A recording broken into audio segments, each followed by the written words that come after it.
Loh kula itu karena hidup dengan istri saya sama anak saya. Jadi yang ngurus anak saya sendiri.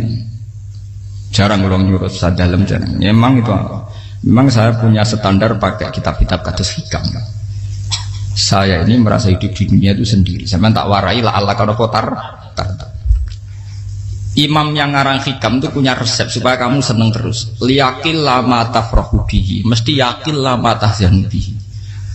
Usahakan sedikit sekali apa yang bikin kamu seneng, maka akan sedikit sekali yang bikin kamu susah. Jadi misalnya kulo nih, jadi kiai, misalnya cari wong, kulo kiai wong alim, jelas nak ngalimnya ngalim, nak kiai rapati ya, nak ngalimnya jelas. Nak kiai rapati, namun kan kiai tapi orang ngalim. Nah kulo nak darah wong alim malah beliau jelas. Nak kiai rapati ya, kulo rapati nurut, tapi aturan masyarakat rapati nopo. Nah sampean kiai tapi orang nopo ngalim. Ya betul. Ndak ini memang bedanya jauh. Ya mungkin lebih kiai sampean nih. Cara derdek-derdek dongo meyakinkan sampean. Tapi cara artine dongo piye paham kulo. Lha boten iki nyata, sampe rasa tersinggung. Napa barang-barang napa? Nyata. Nah, kulo sering ditakoki kiai-kiai masalah. Resepnya apa jenis? Konjinan ratau susah, dal kita ratau wiridan, ratau mohon sisip. Resepnya ilmu itu gini kata hikam. Ulama yang kayak hikam tuh pernah ngarang kitab tuh saking syukurnya entah saking angkuhnya terserah komentari.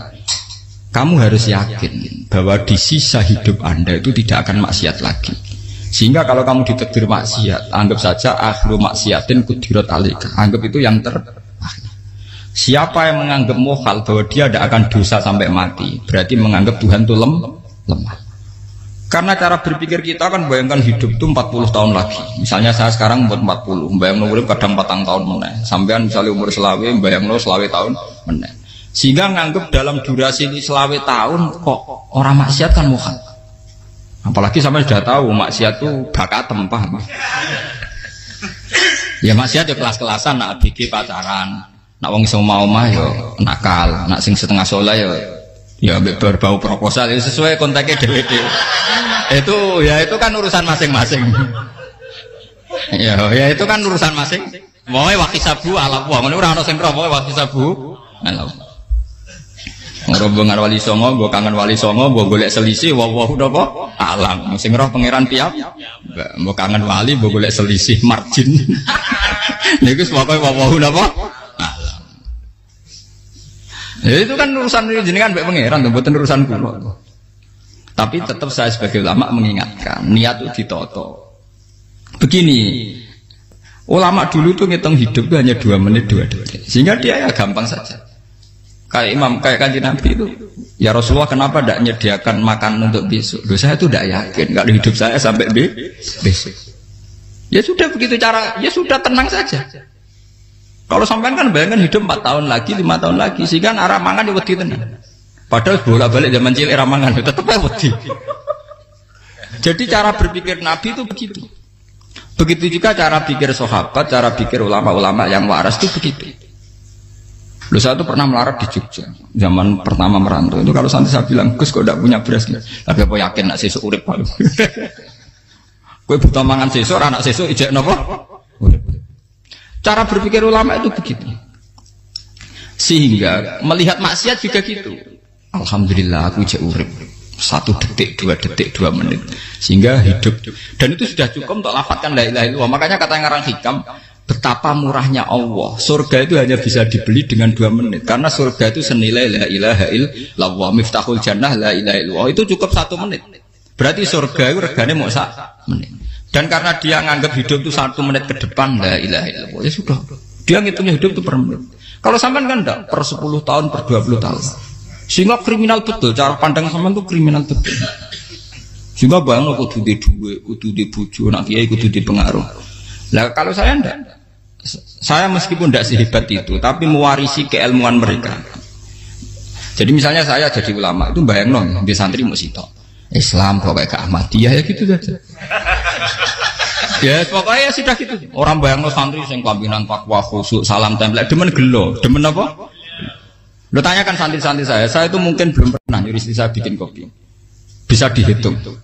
Karena saya itu sederhana saja. Misalnya saya pergi dari Jogja ini yang nyata salam. Bayang bojo wis maca gawekno kopi, bukakno lawang malah kecewa. Seperti umumnya orang kan gitu. Semerantau ada bang bojoku nyuambut, digawekno kopi, digodhogno banyu hangat teman, bareng teko bojone wangep kukur-kukur.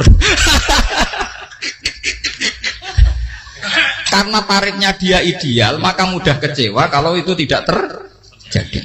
Nak kula mboten, sebayang napa Yogya bojoku cek utuh Islam, nak salat 5 bulan ya sudah gitu saja. Pakai standar-standar yang minimalis.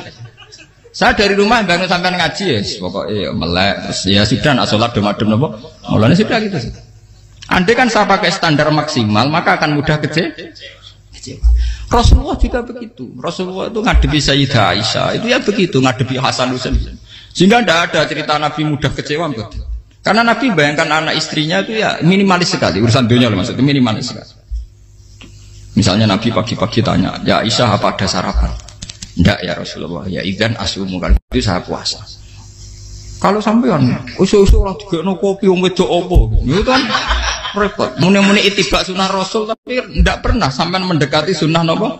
Rasul. Sehingga ya tenang saja Nabi. Saya tuh alhamdulillah bisa niru dalam gitu-gitu tuh bisa. Makanya ini kiai muda paling enjoy. Banyak kiai-kiai sepuh itu kalau urusan gitu konsultasi sama saya. Gus resep apa kae? Ini kula resep era dekarep apa? Juga saya tidak pernah bayangkan apa tanggaku seneng aku atau orang sing ngaji aku kecewa itu tidak pernah bayangkan. Sampai bukan makhluk, tidak penting. Kecewa tidak kecewa itu tidak benar. Saya itu orang alim, ngerti ini warido kamat lubi, ora warido kum. Yang tak gulai ridane pengiran, antara ridane sing ngaji, ridane konsumen. Itu apa makhluk tidak penting. Itu harus dilatih. Harus apa? Sehingga orang itu kalau biasa sholat, maksudnya biasa takluk be Allah, mesti la Allah katardo, mesti gampang puas. Karena dia iktifak ngalap cukup be Allah Subhanahu wa ta'ala. Saya sebagai manusia juga sering ditangisi istri. Misalnya saya sering ke Jogja sendirian. Nah ninggalan nopo, ninggalan ibu milih pengiran. Misalnya mati ninggalan ya paling aku mau ngapain nih suaraku. Paling uang nangis gue kegiatan. Bukan apa. Ingin saya bahwa konstitusi ulama itu masih iktimat Allah. Kalau kita kan enggak. Cara berpikir kita ngaji itu ideal sing ono podium, sing ngaji kelaminan takwa kabeh, ketunan kaji kabeh, diluk kabeh. Kita akan pakai standar-standar yang dengan asumsi kita. Padahal Nabi di zaman sugeng al iman hahuna wa yusiru ila qalbihi sadrihi salah. Iman itu urusan hati. Komitmen sampean be Allah Subhanahu wa taala. Nah ini resepnya. Makanya kata hikam liyakillah ma tafrahu bi. Mesti yakinlah ma tahzanu bi. Sedikitlah kamu gembira dengan satu hal, nanti akan sedikit kamu yang kecewa. Artinya misalnya kados kula sebagai ulama seneng kula niku kok ijek iman. Ya nggak kayak wong awam. Ya sudah gitu. Jadi misalnya suatu saat kula jatuh, yang ngaji saya gak semeneng dadi kupeding. Wong sing seneng kula bubar kabeh. Kula ya ora susah, miskola darah bener. Gus saiki jenengan ora sing seneng. Ya tenang saja.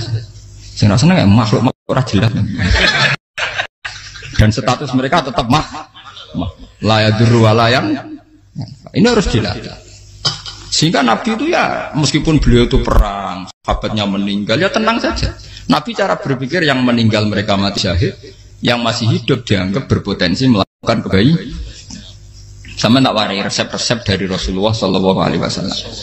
Saya ini sebetulnya memaksa, menjelaskan ini memaksa karena saya inginnya jadi ulama yang kayak umumnya orang, tidak ideal lama. Tapi kan saya ditakdir ilmunya itu ideal, jadi terpaksa saya jelaskan. Tapi kalau perilaku saya tidak akan ideal. Soalnya ngawur, saake mari Ghafuri pengiran nganggur bolak-balik cerita. Ada seorang wali, karena dia wali itu doa di multazam, ya Allah saya ini minta satu hal. Karena dia wali maka tidak minta uang, tidak minta jabatan, minta engkau takdir saya tidak pernah maksiat. Itu kan bagus sekali, minta doa ditakdir gak maksiat kan ada. Dari pengiran malah Syafi'i. Fa'ena ada ukufran. Karena tahu maksiat malah sifat ghafurku tak ada kok endi. Gambarnya pengiran ini sifat ghafurku rak nganggur. Malah tidak ada orang selain Nabi kecuali ditakdir tahu maksiat dan sifat ghafuri pengiran efektif. Paham apa? Lara sampean kan ghafure kok nggo kabeh. Dadi karek sajidul iqab. Karena maksiate sampean sering. Jadi sifat ghafure wis berlaku aktif. Saya karek nunggu sifat sajidul iqab. Paham ya? Itu beda dengan wali-wali. Sifat sajidul iqab mau aktif mereka tidak punya dosa. Malah pangeran bingung gak kok sifat ghafure. Apa tak dakoki ghafur atau dosa. Didakoki Sajidul kok gak tau maksiat. Jadi pangeran malah sing bingung. Nak kowe ora tau maksiat ghafur kok tak dakoki. Kok ora tau maksiat, wong iku ora tau apa? Didakoki Sajidul kok gak mungkin atau maksiat. Lah pangeran ape dakok ghafur kan syaratnya dosa sik. Sampeyan kan walian. Ghafure wis dientekno. Keseringan kepake, paham ya?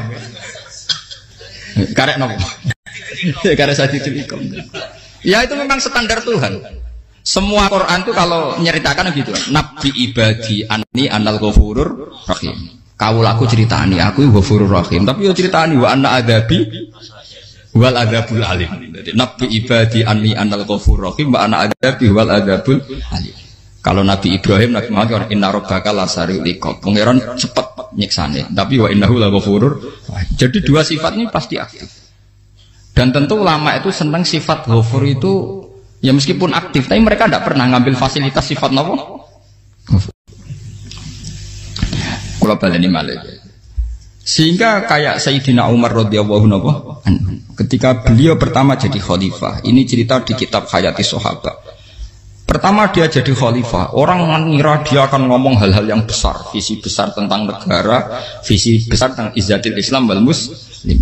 Tapi ketika Umar pertama pidato begini, ayuhal muslimun ayuhan nas, ana, dari kata Sayyidina Umar, ana hulamun min bani Makhzum, akulu min kholati.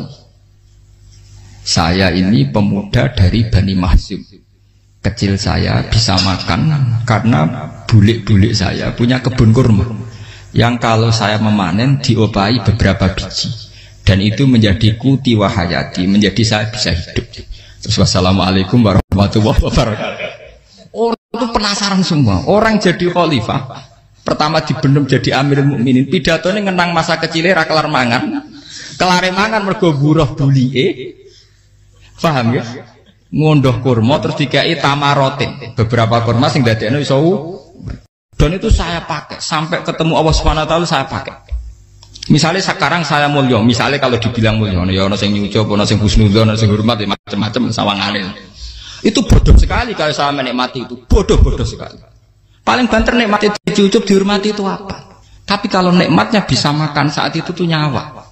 SBY jadi presiden prestasi, Gus Dur jadi presiden prestasi, tapi umpama presiden tetap mangan. Prestasi tertinggi ada bisa makan selisat dirumki gojogonyo. Makanya Umar mengingatkan, sebetulnya nikmat tertinggi saya itu tidak saat saya jadi khalifah, saat itu kok aku iso mangan, cara gak aku mati. Paham ya? Jadi itu luar biasa. Kita ini kan menjadi angkuh karena ngitung nikmat itu yang besar-besar, punya prestasi, punya. Kalau saya enggak ngitung nikmat itu kelar mangan gak mati, kan gampang. Sehingga saya tidak mudah kecewa karena tarifnya minimalis, gak gampang apa? Jadi misalnya kalau kapan-kapan kok berhubung, Gus ini Tuhan rasanya jangan ngeten-ngeten. Oh makhluk itu ya gak apa-apa. Kalau distatuskan kiai kan seakan-akan ngomongnya sakral, seakan-akan mandi. Tapi nak tak status, oh makhluk itu ngomong-ngomong ya sudah kan. Menjadi kan sudah distatuskan sebagai apa? Makhluk. Tentu makhluk statusnya la yadurru wala yanfa. Di sini ini penting. Orang-orang ahli tauhid tentu tidak punya kesusahan. Innalladzina qalu rabbuna wa tsummas taqamu. Itu mesti tidak ada kesusahan sama sekali. Misalnya ulama-ulama dulu mau mati, ya tenang saja. Mati kedua itu mati paling menantang, ya. Menyenangkan sekali. Karena mati yang seru itu mati zaman Al-Adam. Misalnya saya kelahiran tahun 70. Tahun 40-50 kan belum ada saya. Itu mati yang sejati karena Al-Adam. Kenapa? Al-Adam tidak ada. Mati yang nanti itu mati yang petualangan, karena saya mati setelah menyaksikan kekuasaan Allah, setelah husnudzon sama Allah, sehingga mati yang menuruti kerinduan akan ketemu sang kekasih. Makanya Jalaluddin Ar-Rumi ketika mau meninggal dan orang-orang muridnya nangis, dia marah-marah. Hei murid-muridku, betapa bodohnya engkau. Saat kayak ini yang saya tunggu, saya sudah menyesal berusaha sampai Allah dat cinta senang. Aku kecewa waktu makhluk-makhluk koyo kowe. Saiki wis wayahe aku goleki kholik dat cinta senengi malah mbok tangi. Cek bodone kowe. Saat-saat sing tenteni malah mbok tangi. Betapa aku lamanya menunggu kematian ini. Mergo hidup itu keterpisahanku mbek Allah, kemen ketemu kowe. Malane Jalaluddin Rumilah yang mengistilahkan mati itu malam pengantin. Makanya fal'an awan sirok minkum wa awan wisol habibi. Ini saat yang indah karena ketemu dengan berpisah dari makhluk-makhluk yang tidak penting menuju sama habibi kekasihku. Jadi dia misalkan mati itu malam pengantin. Semenjak istilah itu populer sehingga di Jawa orang ngipi jadi nganten takwilane mati. Itu filosofi sufi ya, filosofi apa? Lah niku tenan. Begitu juga sahabat-sahabat dulu. Bilal mau meninggal, anaknya udah nangis. Bilal lagu ya. Ditanya sama anaknya, kenapa anak-anak kamu nangis? Dan jenengan badhe kapundhut. Aku malah seneng nang mati. Hudan nalqal akhibah Muhammadan wa hisbah. Aku nak urip ketemune mbek kowe terus. Malah nak mati ketemu Nabi Muhammad. Hudan nalqal akhibah Muhammadan wa hisbah. Nah, dengan cara pandang begitu maka hidup itu enjoy saja.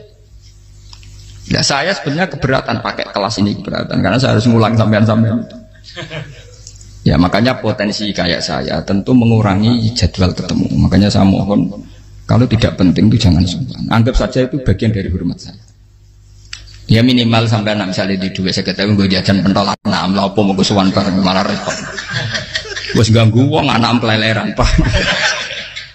Nah misalnya sampai kepentakok hukum, uang nak rapi pinter, hukumnya takokan ya ringan, takok kita tanggam paling bisa. Karena pertanyaan yang ringan tentu ya ringan-ringan saja kan. Gak perlu kiai kali ber. Sampai rasa GR. Kalau pertanyaannya angel Gus gak ada sing iso jawab. Uang nak ralim tahke, ku pertanyaannya ya ora patimu itu. Iku wis kangelan ngoten. Ini mboten ngenyek tapi padha enak. Padha napa? Makanya kalau latih. Jadi hikam sendiri itu ada manhaj, ada metode. Kalau orang supaya tardo, liyakillah ma tafrahu bi, yakillah ma tahzanu. Anak saya itu kalau habis main pulang, itu saya senengnya pol. Istri saya pernah jangan. Gus, anak mulai senengnya dek biro-biro, anakku mulai ning omahku. Misalnya terus piye. Saya terus anakku lo main mulai itu seneng. Biro-biro anakku mulai ning omahku. Dipanggil anak saya bapak itu senengnya sak boleh. Biro-biro ana sing manggil bapak. Jadi saya pakai standar minimalis. Saya tidak pernah pakai tarif. Dia anak yang ideal dihormati orang. Sebenarnya anakku sujud nih pangeran, ngerti pentingnya mau tasbih. Makanya anak saya tak namakan tasbih semua. Itu ya sudah. Saya tidak pernah bayangkan anak saya jadi kayak besar dihormati jemput. Mari gampang kecil. Ya, sekolah kan Sayyidina Umar. Saya pemuda dari Bani Mahzum. Yang kecilnya bisa makan karena buruh bulikku. Akal tuh tamarot. Wah itu saya baca tuh nangis betul. Betapa hebatnya Sayyidina Umar. Mengingatkan ulang bahwa nikmat tertinggi itu ya makan. Karena makan kaitannya nyawa. Orang jadi bupati, enggak jadi bupati tetap makan. Jadi kalau ngantin saya tarifnya minimalis sekali. Oh, kalau orang sudah makan gitu, lah Allah kata tertentu mudah sekali. Tapi kalau sampai tarifnya ideal harus di mobil, kudu sangune akeh. Masuk gue mobil gak sanggup akeh. Barang gue sanggup akeh, kudu gue penderek. Masuk kiri lu juga kok tanpa penderek. Penderek maju. Masuk orang kena dikeloli, jadi malah repot. Akhirnya gue mau ngaju. Harus selingkuh dari sing itu lapor perkara meneh. Mau keruwet nuruti tahapan-tahapan duniawi makanya resep kalau ingin itu kon sholat. Maksudnya sholat itu dihayati secara tauhid ya. Dihayati secara tauhid. Misalnya inna sholati wa nusuki wa mahyaya wa mamati lillahi rabbil alamin. Itu akan pasti Allah katar, pasti mudah melihat alam ini ridho. Ini satu sekelumit di resep orang ulama yang saya meniru beberapa di kitab Hayati Sahabat, di kitab Hikam, dan meniru terutama semuanya sanad dari Rasulullah Shallallahu Alaihi Wasallam. Makanya suatu saat Nabi itu kagum. Abdullah bin Mas'ud itu jalan dan dikawal oleh beberapa malaikat. Terus Nabi itu heran. Ya kenapa itu selalu mengawal kamu? Kata Abdullah bin Mas'ud, ya Rasulullah, inilah akhtu khutwatan illa wa azunnu alla akhtu wa ukhra wa ma aqaltu luqmatan illa wa azunnu alla alqamu ukhra. Saya itu tidak pernah melangkah kecuali saya tidak pernah yakin apa betul saya bisa melangkah lagi. Jadi perlangkahnya itu dia iktimat Allah. Dan saya tidak pernah mengunyah satu kunyahan kecuali saya tidak yakin apa betul saya bisa mengunyah lagi. Setiap kunyahnya tetap semuanya ada bismillah. Semua itu atas nama pertolongan atas kata Rasulullah. Orang kakak andekan saya ada nabi terakhir itu jadi nabi. Jadi kemana? Makanya dulu Nabi itu sering ngendikan, adekan orang-orang kayak gitu itu ada nubuah, tentu mereka punya derajat nopo nubuah. Jadi tidak jadi Nabi tapi punya derajat nopo nubuah. Lah orang yang cara berpikir gitu tentu tidak khawatir apa yang hilang dari dirinya, karena dia berkontrak dengan Tuhan hanya per menit per detik. Jika mempunyai resep al-mu'min yusiru sana Allah ayakuna li nafsi zakiron. Seorang mukmin yang sejati tentu kontraknya dengan Allah Subhanahu wa taala, dan dia tidak pernah ingat dirinya sendiri. Kayak sampai pas umat tapiil, Allahu Akbar, Allah Maha Besar, subhanak. Selalu ana wong ngrasani termasuk lali utange barang iku. Tapi yang jelas kan menjadi enjoy dengan dirinya sendiri. Paham ya? Menjadi enjoy dengan dirinya. Karena dia tidak sering punya kontrak dengan makhluk. Nah ini maksudnya Allah kalau janganlah Allah kata kamu pandang. Apa nak sholat terus kabul kajar. Apa nak sholat terus untuk duit ya bar. Karena cara pikir iso aja nak duit ya. Duit ya. Dan ini resep ya, dan resep ini dari ulama-ulama yang istinad ila Rasulillah Shallallahu Alaihi Wasallam. Karena kalau Nabi itu memang cara pandang. Aisyah itu pernah ditanya, ya Aisyah, saya ini ingin makan, apa daging yang dari sahabat ini masih? Wah ya Rasulullah sudah habis karena tak kasihkan tetangga. Itu Nabi tidak marah-marah, malah bilang, kamu benar Aisyah, biru yang kamu kasihkan tuh yang masih. Kau nak daging dipangan dewe kadang nuruti nafsu, nak dikekno wong sudah kau nuruti perintah pengen.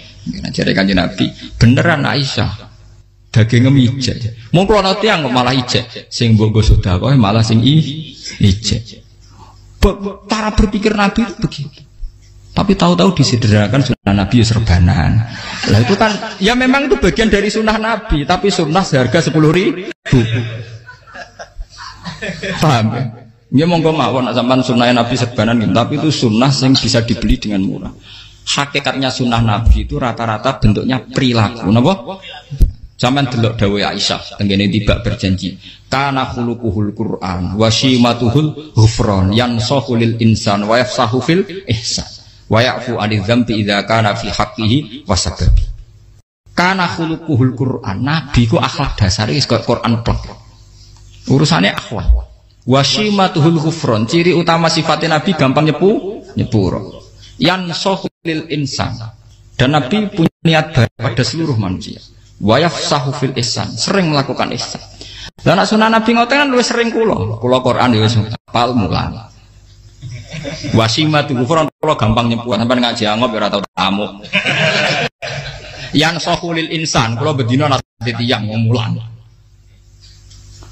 Wayah sahufil ihsan tak gawe gampang. Kula mulai ora tau.